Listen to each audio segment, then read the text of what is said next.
Students, use of some special verbs. ठीक है, कुछ विशेष वर्ब्स का हम प्रयोग बता रहे हैं जो कि आप बोलने में या लिखने में प्रेजेंट इंडेफिनिट में ही उसका यूज हम करते हैं, उसका कंटिन्यूअस में यूज नहीं करते हैं, यानी प्रेजेंट कंटिन्यूअस में उसका यूज नहीं कर सकते हैं। ठीक है, तो ये वर्ब्स इस तरह से हैं, देखिए। एपियर, सीम। एपियर माने प्रतीत होना, लगना या दिखाई पड़ना। ठीक है, तीनों होता है। एपियर और सीम का एक ही मतलब होता है। एपियर मीन्स भी दिखाई पड़ना, प्रतीत होना या लगना। जैसे बोलते नहीं कि मैदान में मुझे गाय दिखाई दे रही है, ठीक है, या वो रमेश आता हुआ दिखाई पड़ रहा है, या मुझे वो रमेश लगता है, ठीक है, या मुझे वो रमेश प्रतीत होता है। ये तीनों हिंदी शब्द हैं, प्रतीत होना, लगना और दिखाई पड़ना। मुझे मैदान में गाय दिखाई दे रही है, मुझे मैदान में गाय प्रतीत होती है, मुझे मैदान में गाय लगती है। तो ये जो है एपियर और सीम, ये दोनों का मतलब होता है। एपियर माने भी दिखाई पड़ना, प्रतीत होना, लगना, या सीम माने भी होता है प्रतीत होना, लगना या दिखाई पड़ना। दोनों का मतलब सेम होता है, लेकिन एपियर ज़्यादा स्ट्रांग पड़ता है, सबसे अच्छा माना जाता है। और लुक, देखिए, लुक माने भी दिखाई पड़ना होता है, ठीक है, लुक, दिखना। अब लुक जो होता है देखा जाए तो सामने अपियरेंस में होता है, बराबर दिख जाता है, कहाँ भाई ये चीज़ सामने है। और एपियर और सी में अंदाजा मारा जाता है कि मुझे लगता है कि शायद वो राम दिखाई पड़ रहा है, मतलब कि सेंस एक लगाते हैं, एकदम क्लियर नहीं होता है, दिखाई पड़ रहा है, मतलब इसका मतलब एकदम क्लियर नहीं दिख रहा है। तो एपियर और सी में एकदम क्लियर नहीं होता, ठीक है, बस ये हल्का सा स्पष्ट होता, कहाँ ऐसा लगता है। लुक में एकदम क्लियर रहता है, ठीक है। लेकिन इनके साथ कभी भी कंटिन्यूअस टेंस का प्रयोग हम लोग नहीं करते हैं, कंटिन्यूअस टेंस का प्रयोग नहीं करते हैं। ऐसा नहीं लगेगा कि ही इज अपियरिंग या the cow is appearing to me, है ना। फिलहाल अपियर और सीम के साथ में टू बी लगता है, मैं नीचे लिखा हूँ, तो ऐसा नहीं कर सकते हैं कि the cow is appearing to be in the field, इस तरह नहीं हो सकता है, मतलब कंटिन्यूअस टेंस का उसमें यूज नहीं करेंगे। आगे टेस्ट आपका है, टेस्ट माने स्वाद में लगना, और स्मेल माने होता है सुगंध में लगना, यानी सुगंध में कोई चीज़ अच्छी लगती है तो स्मेल होता है। आप बोल सकते हैं भाई कि ये चमेली की खुशबू बड़ी अच्छी लग रही है, चमेली की महक जो है बड़ी अच्छी लग रही है, तो होगा the jasmine, the jasmine smell, the jasmine smell sweet, the jasmine smell sweet हो जाएगा कि जस्माइन जो है बहुत अच्छी महकती है, उसकी खुशबू बहुत अच्छी लगती है। तो वो अच्छी लगना के लिए, अच्छी लगना के लिए हम लोग स्मेल करते हैं। और कोई चीज़ खाने में अच्छा लगता है, बहुत ही बढ़िया, बहुत ही मीठा है, तो टेस्ट स्वीट होगा। दिस मैंगो टेस्ट स्वीट, ये मैंगो जो है टेस्ट में स्वीट है। इसमें सब में एस ई एस लगाएंगे, वही जो प्रेजेंट इंडेफिनिट टेंस का है, ठीक है, वो रूल हम लगाएंगे। कंटिन्यूअस का रूल हम कभी नहीं लगाएंगे, आईएनजी का प्रयोग इसमें नहीं करेंगे, ध्यान देना है। चलिए अब रूल से समझते हैं। ये 5 वर्ब हैं, एपियर, सीम, लुक, टेस्ट और स्मेल। अगला है इन वर्ब्स का यूज कंटिन्यूअस टेंस में नहीं होता है, ये ध्यान देना है। एपियर और सीम के बाद टू बी का प्रयोग किया जाता है। एपियर टू बी माने लगने के लिए, एपियर टू बी, ठीक है। सीम टू बी, एपियर और सीम के साथ में टू बी का प्रयोग होता है।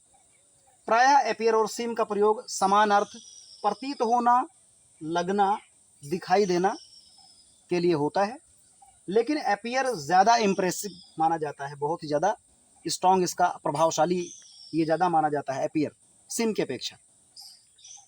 लुक, टेस्ट और स्मेल के तुरंत बाद एडजेक्टिव आता है, ये ध्यान देना है। लुक, टेस्ट और स्मेल, ये जो तीनों वर्ब हैं, इनके तुरंत बाद में एडजेक्टिव आता है ना।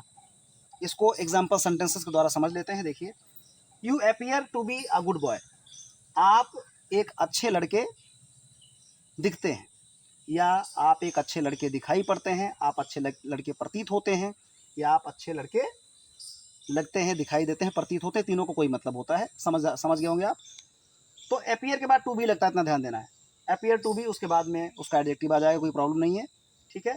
जैसे मैंने कहा कि सीम और अपियर के बाद में तुरंत टू बी आता है, तो लुक, टेस्ट और स्मेल के बाद में टू बी नहीं आता, बल्कि डायरेक्ट एडजेक्टिव आता है।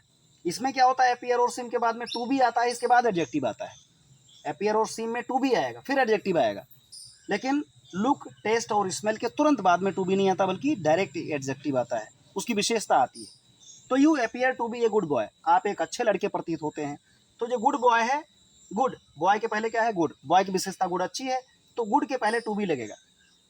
Radha seems to be a rich girl, Radha एक अमीर लड़की लगती है या दिखाई देती है, प्रतीत होती है, तो राधा सीम्स हुआ, अपियर और सीम्स के बाद टू बी लगा, उसके बाद एडजेक्टिव आएगा अ रिच, फिर गर्ल हो गया। लेकिन लुक्स में नहीं होगा, देखिए, ही लुक्स चेयरफुल टुडे, वो आज चेयरफुल लगता है, वो आज चेयरफुल दिखाई दे रहा है, ठीक है, वो आज चेयरफुल दिखाई दे रहा है। तो हम इसको पढ़ेंगे, दिखाई दे रहा है भी पढ़ सकते हैं कंटिन्यूअस में, हिंदी में दिखाई दे रहा है, रही है, रहे हैं, लेकिन कंटिन्यूअस नहीं होगा बल्कि प्रेजेंट इंडेफिनिट होगा, ठीक है। इसको प्रेजेंट इंडेफिनिट में करेंगे हम लोग। ही लुक्स करेंगे, ही इज लुकिंग नहीं करेंगे, ठीक है, लुक में आईएनजी नहीं लगाएंगे। ही लुक्स चेयरफुल टुडे, अब लुक के बाद तुरंत चेयरफुल आ गया, ठीक है, ये विशेषता है। प्रसन्न, वो प्रसन्न दिखता है या प्रसन्न दिखाई दे रहा है आज। अगला है दिस ऑरेंज लुक्स फ्रेश, ये ऑरेंज, ये संतरा ताज़ा दिखाई दे रहा है, ताज़ा दिखाई दे रहा है। आप लुक्स बोलेंगे, इज लुकिंग नहीं कर सकते। This orange looks fresh, look के बाद तुरंत फ्रेश हो गया, ताज़ा, जो कि विशेषता ताज़ा। TAZA, ताज़ा, ताज़ा नहीं ताज़ा। दिस मैंगो टेस्ट स्वीट, ये मैंगो स्वाद में मीठा है, या ये मैंगो, ये आम जो है मीठा लग रहा है, ठीक है, तो टेस्ट हो जाएगा, इज टेस्टिंग नहीं होगा। This mango test sweet. उसी प्रकार से द रोज स्मेल्स स्वीट, गुलाब की खुशबू अच्छी लग रही है, गुलाब की खुशबू मीठी लग रही है, तो द रोज स्मेल्स स्वीट। तो आपने पढ़ा use of some special verbs, ये ऐसी वर्ब्स हैं जिनमें कंटिन्यूअस टेंस का प्रयोग नहीं होता है, और मैं आपके नॉलेज के लिए दे रहा हूँ नीचे, ये इस कैटेगरी के नहीं है, तो 5 वर्ब हैं। इसके अलावा भी कुछ ऐसी वर्ब्स हैं जिनके साथ में आप कंटिन्यूअस टेंस का प्रयोग नहीं करते हैं, वो प्रेजेंट इंडेफिनिट में ही प्रयोग होता है। जैसे नीचे देखिए, बॉटम में नीचे आते हैं, ये है यहाँ पर लुक, लव, सी, हियर यानी सुनना, फिर बिलीव विश्वास करना, और अंडरस्टैंड माने समझना।